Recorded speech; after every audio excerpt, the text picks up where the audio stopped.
familias hay abusos. Aún la Biblia nos habla de que vendrán hombres malos, hombres amadores de sí mismos. Y en la noticia nosotros hemos visto en estos años que han pasado, solamente hace unas semanas o unos meses atrás, de un hombre en Ohio que tenía presas a 3 jóvenes, ¿verdad? Que las había raptado desde que eran jovencitas y las tuvo presas por 10 años. O sea, ahí podemos ver el cumplimiento de la palabra, que vendrán hombres malvados, hombres impetuosos, dice. Pero el apóstol Pablo nos advierte y nos dice, pero ustedes que quieren vivir piadosamente delante de Dios, van a sufrir persecución. Entonces, eso no es una noticia muy alentadora que se diga, ¿no? Pero la noticia alentadora es de que el Consolador, el Espíritu Santo, el que es más fuerte que el que está en el mundo, está dentro de nosotros. ¿Cuántos dicen amén? Amén. Usted sabe que el Señor dijo, en este mundo tendréis aflicción. Él lo anunció. Pero no se preocupen, porque yo he vencido al mundo, yo he sobrepasado al mundo. Y de la misma forma nosotros también lo vamos a hacer y lo estamos haciendo cada día. Veamos entonces lo que el apóstol Pablo le dice a Timoteo. En este mismo capítulo, pero vamos al verso número 1. Le dice a Timoteo de la siguiente forma. Verso 1 dice, pero debes saber esto, que en los últimos días vendrán tiempos, ¿qué dice? Diga conmigo, tiempos difíciles. Porque los hombres serán amadores de sí mismos. Serán avaros, serán jactanciosos, serán soberbios, serán blasfemos, serán desobedientes. ¿A qué? A los padres. Serán ingratos, irreverentes. Y ahí sigue la lista, pero quedemos en estos primeros. Amadores de sí mismo. Usted no ve, la gente hoy se ama mucho, ¿no? Y yo creo que los que tienen un poquito de más de 25 años o 40 para arriba, pueden ver una diferencia de las generaciones. La gente hoy es amadora de sí mismo. Lo más triste es que aún en los matrimonios y en las parejas se ven como hay hombres o hay mujeres que son egoístas. Solo, si usted ve muchos matrimonios, la mujer solo es para ella, para ella, para ella, para ella. El varón igual, los hombres, solo ellos. Solo piensa, cada quien piensa en sí mismo, hay que cada quien salga como pueda. Ese es el pensar de hoy. Y no estamos hablando a nivel de Estados Unidos, estamos hablando a nivel del mundo. Porque cuando yo he ido a visitar mi país, me veo en las actitudes de la gente igual. Muy amadores de sí mismos. ¿Por qué? Porque esto es una cosa universal. Gente avara, gente que solo piensa dinero, dinero, dinero, dinero y dinero y dinero. Es todo lo que piensa. El día de ayer conocimos a un señor que comenzó a hablar con nosotros y solo hablaba de dinero, dinero y dinero y dinero. Ya cuando hablamos de otra cosa, dijo, ahí nos vemos. Ya se fue. Ya no quiso hablar con nosotros, pero si se le menciona el dinero, estaba feliz. Mi esposa le dice, yo creo que usted cuando se acuesta, sueña con el signo del dólar, le dice. Le dice ella. Y él se quedó serio, pero se quedó pensando como que dice, es verdad. Pero eso es malo. Usted sabe que el ser avaro es una cosa muy mala. Porque el dinero en sí no es malo, pero el amor al dinero es muy malo. Porque la gente que ama el dinero es capaz de hacer cualquier cosa.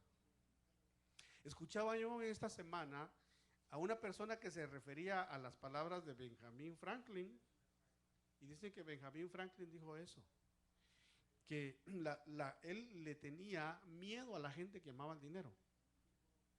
Porque la gente que demostraba amar al dinero o decía o le importaba amar al dinero era capaz de hacer cualquier cosa. precio de dinero. Terrible. Aquí dice jactanciosos. Hay gente que son muy jactanciosos. Soberbios. Esas dos cosas están de moda hoy, creo yo. La gente se jacta hasta de lo que no tiene. La soberbia es terrible. Cuando le hablan, vamos a orar, yo no necesito orar. Vamos a la iglesia, yo no necesito ir a la iglesia. Yo tengo que ir a mi juego de fútbol, de básquetbol. Yo tengo mis actividades dominicales, a andar en motocicleta. Necesito, son cuestiones nada más para sí mismos. Son gente que dicen que no necesitan de Dios. Y la Biblia dice que Dios al soberbio lo ve de lejos. Pero al humilde Dios lo aprecia, Dios lo ve de cerca, Dios ama al que es humilde. Este viernes hablábamos de los humildes, ¿verdad? Hablábamos de los que son también necesitados en espíritu. Dios ama a esa gente. Pero al soberbio Dios lo ve de lejos. Porque Dios, siendo un Dios tan grande, tan poderoso, tan absoluto, no necesita de nadie, es un Dios humilde.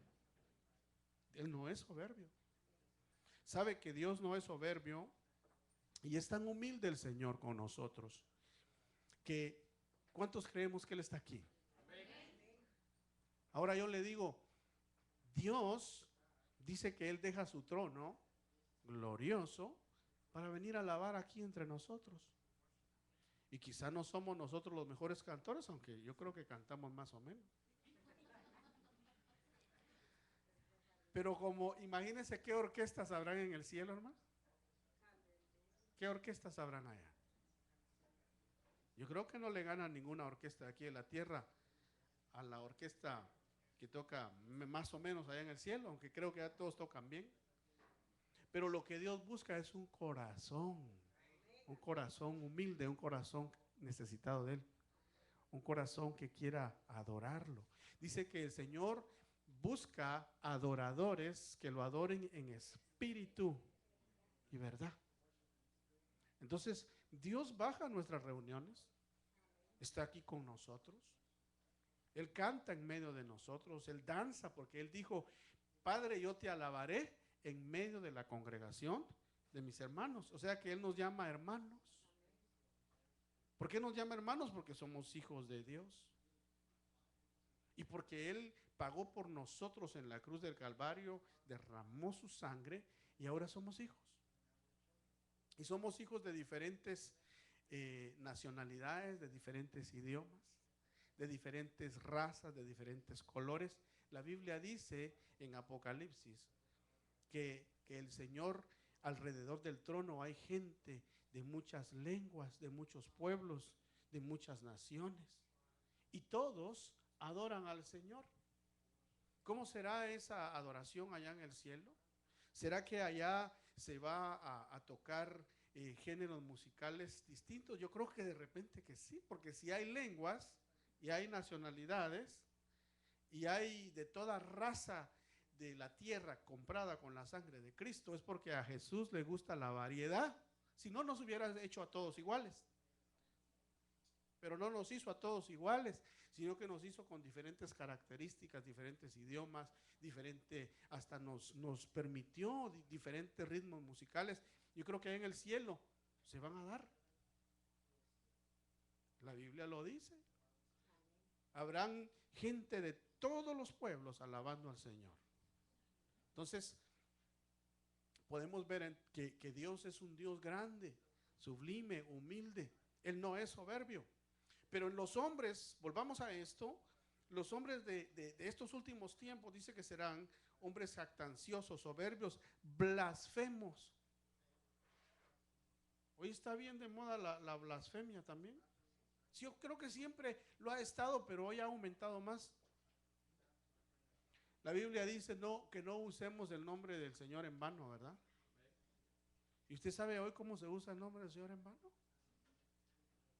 En español, en inglés, como sea. En inglés tienen un dicho que por todo dicen algunas personas, Jesus Christ, Jesus Christ. Solo pasan hablando el nombre del Señor en vano. Nosotros debemos de cuidarnos de nuestro lenguaje. En español hay expresiones también feas, pero debemos también cuidarnos no solamente de la blasfemia de labios, sino de la blasfemia de nuestra conducta. Que en nuestra conducta honremos a Dios y no deshonremos su nombre. Luego dice, desobedientes a los padres. ¿Estará de moda eso hoy? ¿Estará de moda que los muchachos son desobedientes a sus padres? Creo que sí. Fíjese que yo cuando estudiaba allá en mi país, en Guatemala, yo me daba cuenta que había unos 3, 4 rebeldes en toda la escuela. 3, 4 rebeldes y un marihuano tal vez. Ahora hay un montón de marihuanos en las escuelas. Yo creo que más bien preguntan, ¿quién no es marihuano? Porque se ha aumentado la maldad. Pero los hijos que obedecen a sus padres tienen un gran galardón. Dios los premia. Porque la Biblia dice, hijos, honrad a vuestros padres, obedeced a vuestros padres. ¿Y qué es lo que el Señor promete? El hijo que obedece, que honra a sus padres, el Señor le alarga los años, le alarga la vida. Y no solo los años, sino que lo bendice. Que tenga años buenos, que tenga años prósperos, que tenga años en los cuales se sienta contento. Con mi esposa platicábamos ayer, y ella me decía, mientras ella me hablaba, yo recordaba lo que la Biblia dice. Ella me dice, hay personas que llegan a cierta edad, como ahí me hablabas entre los 50 y los 60, ¿no? Más o menos por ahí. Y me decía ella, médicamente se conoce como una etapa en la cual la persona comienza a reflexionar. ¿Qué hizo o qué no hizo? ¿Qué logró o qué no logró?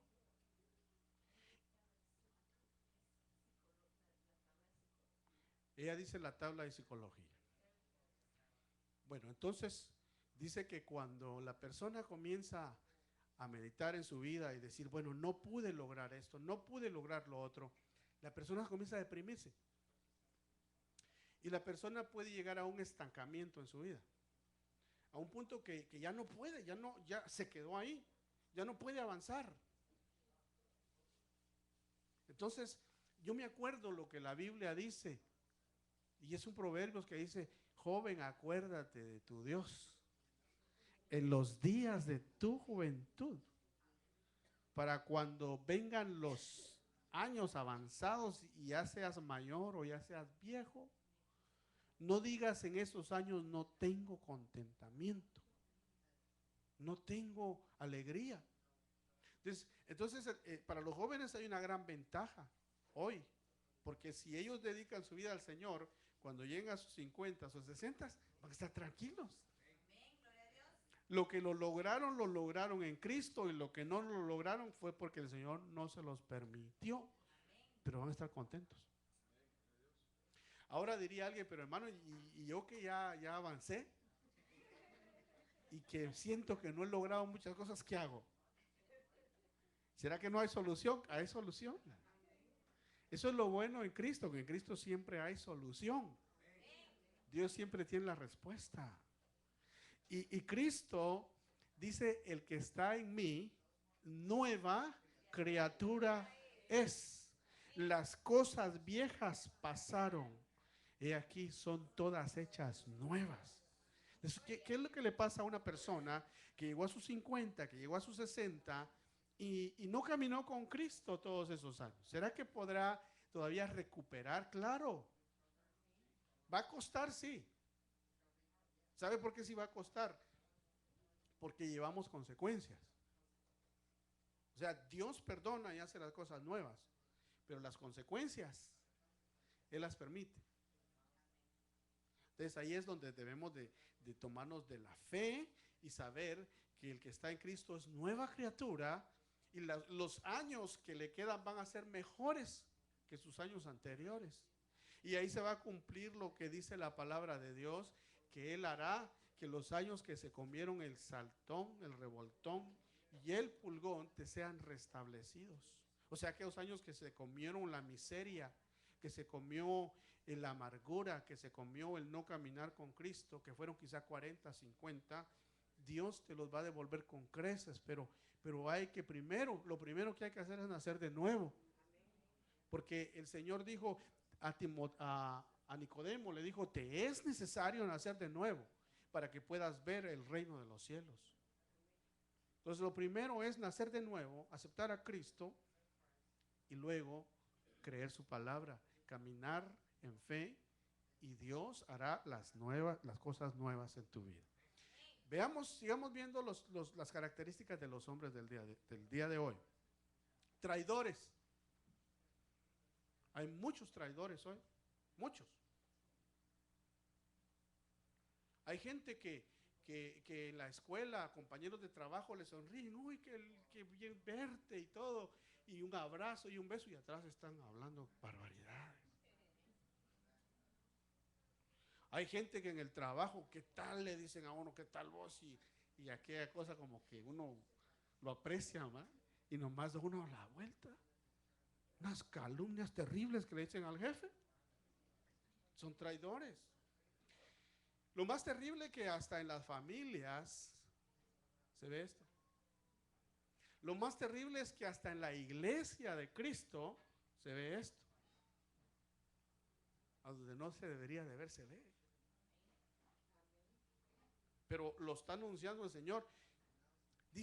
Está diciendo, esas serán las características de los hombres y de las mujeres de los últimos tiempos, pero ¿cómo nosotros vamos a cuidar nuestro corazón de esto? Lo vamos a ver. Impetuosos. Yo busqué el significado de la palabra impetuoso. Y ahí lo ve usted. Lo puede leer, ¿no? Ahí lo puse en paréntesis. Dice que se mueve de modo violento y rápido. Ahí está. Una persona impetuosa es una persona que se mueve de modo violento. Son rápidos para la violencia. No se les puede decir nada porque rápido avanzan. ¿No se ha dado cuenta que la gente hoy es así? ¿No se ha dado cuenta que en la radio dicen de que hasta en el Beltway han habido balaceras? Porque alguien se le atraviesa a alguien y le saca las manos haciéndole señas feas y el otro comienza a disparar como que está en el oeste, porque son vaqueros ahí, disparando a media carretera, matan gente. Porque, ¿qué son? Son violentos, son rápidos para la violencia. Oiga esto, envanecidos. Hay mucha gente envanecida hoy, amadores de placeres. Hay gente que le dice, vamos a buscar al Señor. No, dice. Pero sí se van a Las Vegas allá a gastarse el dinero en las máquinas, ¿no? A los placeres. O se van a cualquier otro lado. Fíjese que, por ejemplo, eso de andar en juegos, de esos juegos así de casinos, pues eso es peligroso, ¿no? Hay gente que se envicia con eso y ahí va a dejar el sueldo. Nomás le pagan, va al banco y se va a las maquinitas y ahí se lo acaba.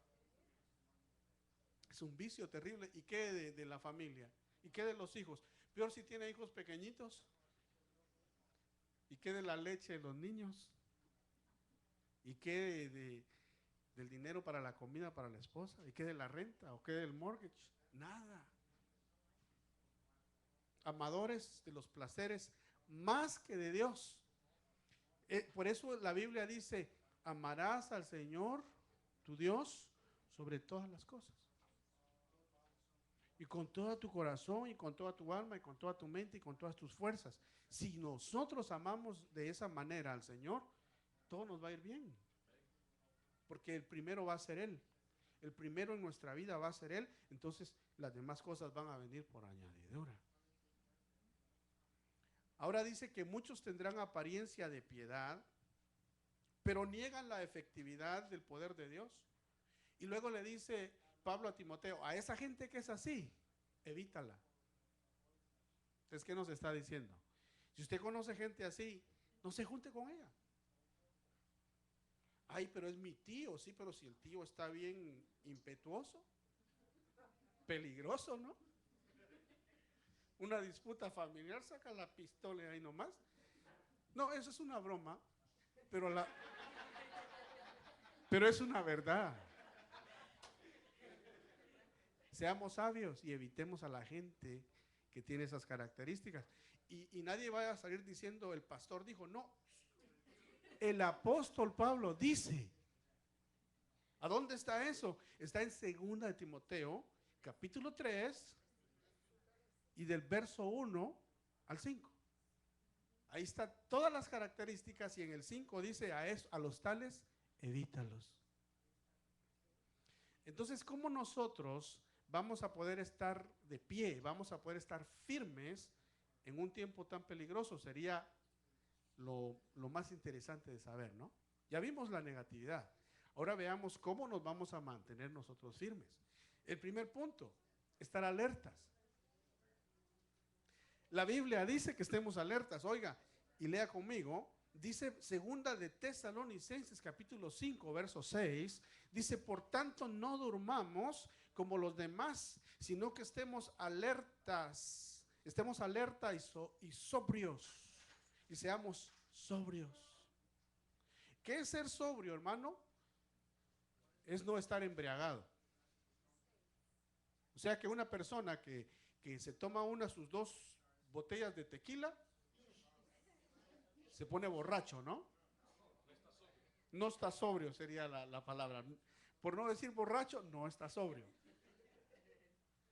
Pero ¿por qué dice aquí, si aquí no todos tomamos? Hay algunos que sí, que le ponen una botellita y ya no paran. Pero hay muchos que nos pueden poner la botella y no nos hace ningún efecto. Hay gente que no le afecta. Pero hay gente que le ponen un traguito y ya no para. Se toma el primero y el segundo, el tercero, el cuarto y no para. Entonces, ¿por qué el apóstol Pablo dice que seamos sobrios? Usted no está hablando de tequila. No está hablando de cerveza únicamente. No está hablando de vino únicamente. Está hablando de otras cosas. Hay gente que se emborracha de trabajo. Hay gente que se emborracha de estudiar. Son workaholic, le dicen algunos, ¿no? Porque solo es trabajo, trabajo, trabajo. Hay otros que se embriagan de dinero. Todo es dinero, dinero, dinero. Otros se embriagan de paseo, solo paseando quieren andar. No trabajan. Saber de dónde sacan el dinero para pasear tanto. Pero le digo, la cuestión es que estemos sobrios. Que seamos gentes sabias en Dios, que le pidamos la sabiduría al Espíritu Santo y que caminemos con sabiduría. Y que sepamos que el diablo anda detrás de nosotros para ver cómo nos daña. Entonces, estar alerta es la primera parte. Estar alerta de cuáles son tus amistades. Estar alerta de dónde te mueves, en qué ambiente te mueves. Veamos otro punto. Ser una iglesia respetuosa es algo esencial. ¿Sabe cómo vamos a ser una iglesia respetuosa? Primeramente, lo habla el apóstol Pablo, Tesalonicenses 5:12 dice, pero os rogamos, hermanos, que reconozcáis a los que con diligencia trabajan entre vosotros y os dirigen en el Señor y os instruyen. Primero, que reconozcamos las autoridades espirituales que Dios ha puesto en la iglesia. ¿Sabe por qué es necesario reconocer primero a los ministros? Pero aquí dice que con diligencia, o sea, son ministros diligentes. Luego dice aquí, y que los tengáis en muy alta estima, con amor, por causa de su trabajo. Vivid en paz los unos con los otros. Entonces, cuando una iglesia es así, va a ser una iglesia respetuosa. Hay gente que hermano, ¿cómo abusan? Hay gente que mantienen a sus ministros, a sus pastores, de una manera pobre. Les hace falta todo, materialmente.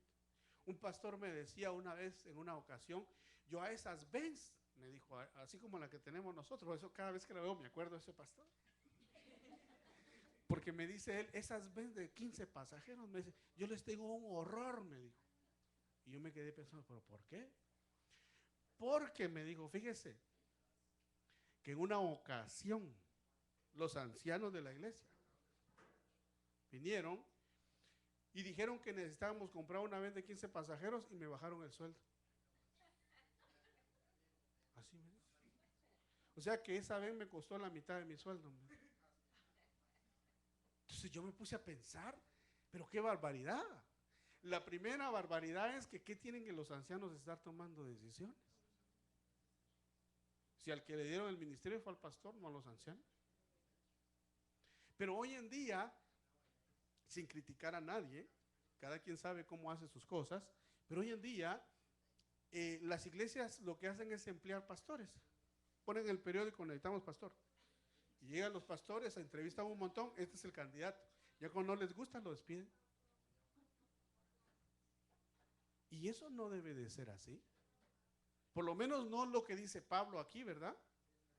Pablo, ¿cómo dice? Si el pastor es una persona diligente y los instruye bien, ¿cómo lo deben de tratar? Con alta estima. Ok. Dice que lo traten con amor a causa de su trabajo. Y luego que todos los hermanos traten de vivir en paz. Es una iglesia respetuosa. Pero ¿qué pasa hoy día? No respetan a los pastores. La vez pasada me decía mi esposa que una persona vino a este lugar y mi esposa muy respetuosamente la saludó y todo. Y la persona le faltó respeto, ¿sin qué para qué? Le dijo una expresión muy fea. Sin razón, sin nada, solo porque es gente que no tiene educación o son abusivos. Entonces, ¿usted cree que eso va a traer bendición a una persona? No. ¿Y sabe por qué es necesario que una iglesia sea respetuosa de sus ministros? Porque si es respetuosa de sus ministros, también va a respetar a sus autoridades, como el presidente, como el Congreso, como todas las autoridades que Dios pone, los alcaldes.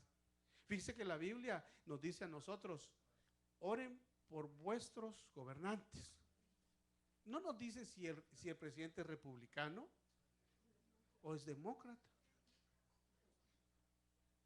No dice si el representante al Congreso apoya a los homosexuales o no. No dice eso. ¿Qué dice? Oren por vuestros gobernantes para que ustedes, dice el apóstol Pablo, vivan en paz y tengan libertad de predicar el evangelio. Entonces nosotros como iglesia tenemos que clamar por el presidente y decirle, Señor, que la gente que está alrededor del presidente sea gente honesta, que sea gente que le dé buenos consejos para que el país avance y para que haya libertad de expresión y podamos predicar el evangelio como tú nos mandas y podamos vivir en paz. Pero una iglesia que no respeta al pastor,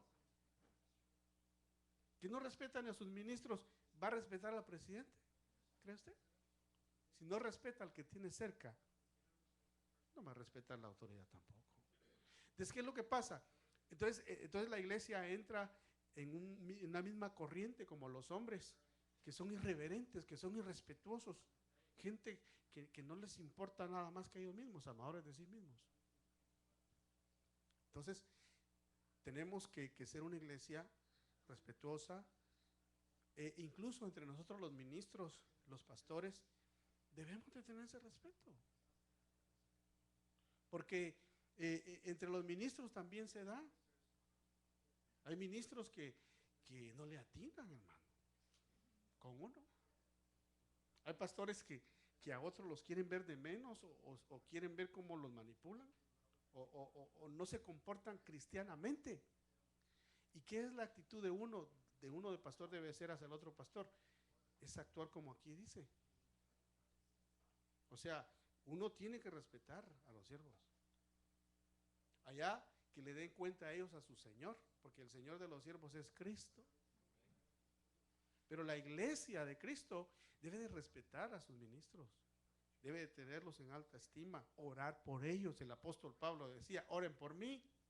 ¿Y sabe qué decía él? Oren por mí para que Dios me libre de hombres malvados, porque no de todos es la fe.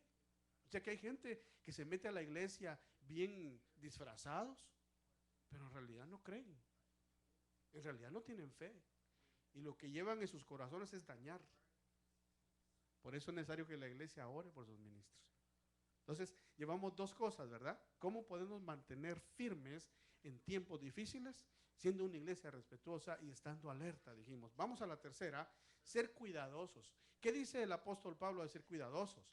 Dice en el verso 14 del mismo capítulo de Primera Tesalonicenses 5, yo os exhorto, hermanos, a que amonestéis a los indisciplinados, animéis a los desalentados, sostengáis a los débiles y seáis pacientes. ¿Con quiénes?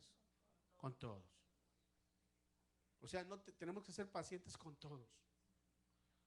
Mucha gente se comporta de un modo porque vienen de una manera de vivir bastante dura.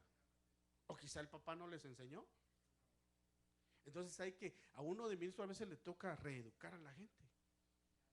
Reeducarlos. Con amor, con paciencia. Pero aquí está hablando de todos. Dice que amonestéis a los indisciplinados, animéis a los desalentados y sostengáis a los débiles. O sea, hay gente que es débil.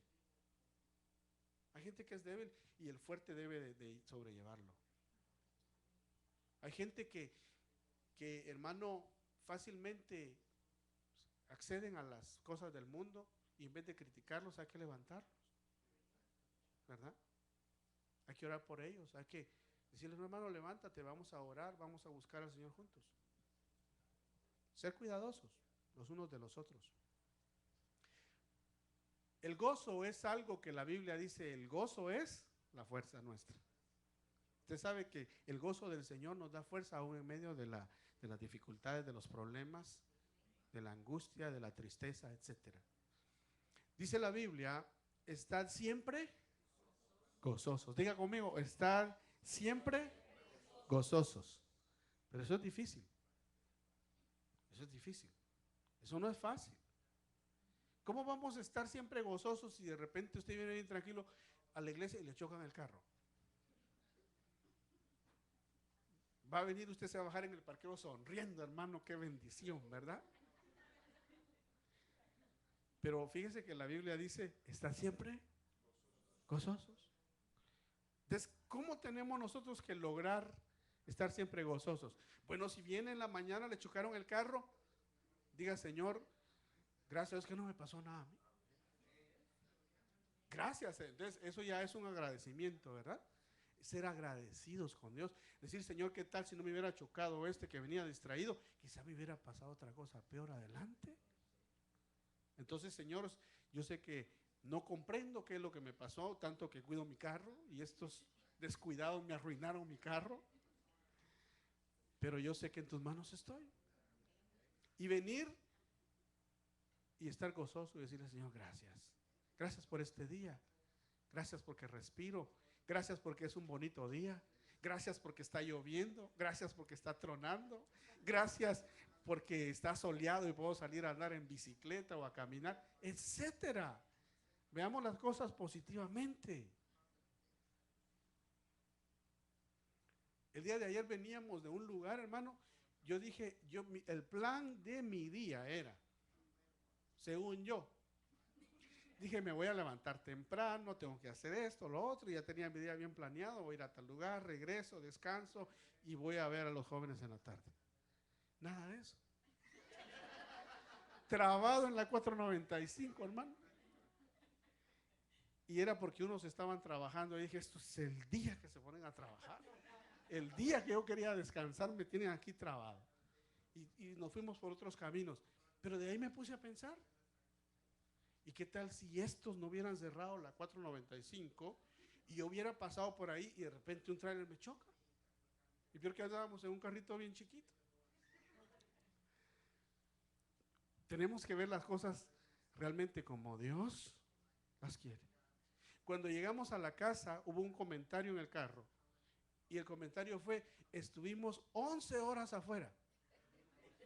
Y yo cuando veo 11 horas dije yo, eso no fue lo que yo planeé. Pero Seamos agradecidos con Dios. Pero les decía yo, fueron 11 horas, pero esas 11 horas las usamos bien. Hicimos por lo menos lo importante. Tal vez no lo que yo quería hacer, pero sí lo que era importante, que tenía más relevancia de lo que yo quería hacer. Entonces, estar siempre gozosos. Es bien difícil estar gozoso cuando te bajan el sueldo. Es difícil. Pero, por ejemplo, me decía un hermano el viernes, esta semana me ha tocado duro y tengo un gran dolor de cabeza, me decía. Ya me pasó. Claro, he visto bastante dinero en mi cheque, que eso es bueno, ¿no? Es bueno. Me decía, pero he pasado una semana bien estresado. Pero al final, estar siempre gozoso, porque a pesar del estrés, a pesar del trabajo, Dios te bendijo. Veamos la oración. Dice el apóstol Pablo, orad sin cesar. Dad gracias a Dios en todo. Hay una versión que dice, es la versión moderna en español, y dice, sed agradecidos. Esta dice, orad sin cesar, dad gracias en todo, porque esta es, ¿qué dice? La voluntad de Dios para con vosotros en Cristo Jesús. Entonces, ¿cómo es que la voluntad de Dios para usted y para mí? Que oremos siempre. Esa versión bíblica dice, no dejen de orar. Entonces, cuando usted va en su carro, vaya orando. Señor, ayúdame, Señor, guárdame. Se levanta tempranito a las 5 de la mañana, como hace la pastora con el grupo de oración, a orar. Y a orar la palabra, a orar la Biblia.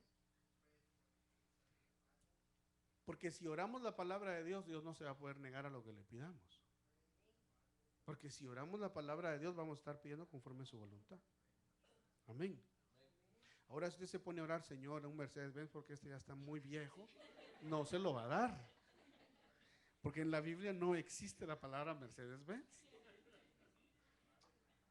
Pero si usted le dice, Señor, suple conforme mis necesidades y conforme tus riquezas en gloria, Él le va a proveer. Amén. Entonces vamos a ir concluyendo. Y el último paso es ser fieles. Diga conmigo, ser fieles. Entonces, todos estos pasos, hemos dado 6 pasos. Y este es el 7º. Y cumpliendo estas cosas, vamos a poder estar firmes en un tiempo difícil.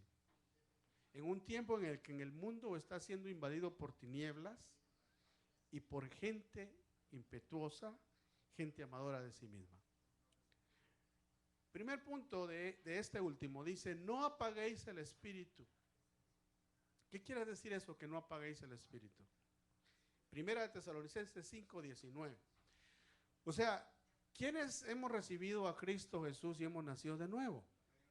Quien no lo haya hecho puede nacer de nuevo hoy, si le pide al Señor. Entonces, cuando nacemos de nuevo tenemos un Espíritu Santo adentro. Y ese Espíritu Santo nos habla. El Espíritu Santo nos dice, por ejemplo, si un jovencito le contestó mal a su mamá. Digamos que la mamá le dijo, hijo, no te olvides de que al regreso, de que vengas de tal lugar, pasa al Giant y me pasas comprando leche. Y el jovencito le dice, ¿y por qué no lo hace usted? Le contestó mal. Entonces el Espíritu Santo le va a hablar, le va a decir, estás contestando mal a tu mamá. Y si el jovencito o la jovencita ignora eso, el Espíritu Santo le vuelve a hablar en diferentes ocasiones hasta que la persona comienza a apagar al Espíritu Santo. Y el Espíritu Santo no le habla, que no le hace caso. O una persona adulta viene y el Señor le dice, no compres ese carro. Y hace oídos sordos. Compra el carro. De ahí surge otra situación, el Espíritu Santo, no hagas esto, y lo hace. Después el Espíritu Santo no le habla. porque apaga el espíritu. Y así pueden ser situaciones bien sencillas o situaciones bastante fuertes. Ya después ni la conciencia le habla. Usted sabe que Dios nos dejó una conciencia a nosotros. Y la conciencia también nos dice, esto que dijiste no estuvo bueno. Pero hay gente que como apagan al Espíritu Santo, después apagan su conciencia. Y después ya nada les hace efecto. Hacen y viven como quieren. Por eso aquí dice, no apaguéis el Espíritu Santo. No menospreciéis las profecías. Hoy tuvimos una profecía aquí en la iglesia. La Biblia dice que sobre todos los dones anhelemos profetizar. Pero cuando nosotros, hermanos, recibimos una profecía, la Biblia dice, no juzgues al vaso que da la profecía, sino que juzga la profecía en sí, pero no la menosprecies. Hay gente que menosprecia la profecía. Y eso le hace que en su espíritu y en su corazón entre soberbia. Y la soberbia es mala. Lo leímos, las características de los hombres de estos días. No menospreciemos la palabra. Hay gente que oye el mensaje que estoy dando hoy y lo menosprecian. Dice, ese pastor muy exagerado. Menosprecian la palabra. Eso no te va a llevar a nada bueno. Veamos otro punto. Antes bien, ¿qué dice? Examinadlo todo. Diga conmigo, antes bien, examinadlo todo, cuidadosamente. Y luego, ¿qué dice? Retener lo bueno. ¿Y lo no bueno qué? Deséchalo. Pero si hacemos estas cosas que hemos visto, estos pasos, entonces vamos a poder estar firmes en medio de un mundo el cual está desviado de Dios. Yo creo que es importante lo que estamos hablando, hermano. Este mensaje de hoy es muy, pero muy, muy, muy importante. Porque si nosotros lo tomamos en nuestro corazón y luego de tomarlo le decimos, Señor, quiero ponerlo en obra, Dios va a obrar y nos va a librar de todas las cosas que no nos convienen. ¿Cuántos dicen amén? Amén. ¿Cuántos quieren decirle, Señor, en esta mañana yo quiero tomar esta palabra en mi corazón? ¿Quiere ponerse de pie y oramos? Y le pedimos al Señor que Él nos hable, que Él nos toque con su espíritu. Puede cerrar sus ojos para no distraerse. Y podemos decirle, Señor, estamos necesitados. ¿Cuántos necesitados sabemos en este lugar? ¿Cuántos pueden levantar su mano al cielo, al Señor, y decirle, Señor, yo estoy necesitado? Necesitado de tu presencia. Necesitado de tu palabra. Necesitado de una unción que cambie mi corazón hoy. Así con tu mano levantada, dile, Señor, yo necesito hoy. Di conmigo, yo necesito hoy una unción que cambie mi corazón.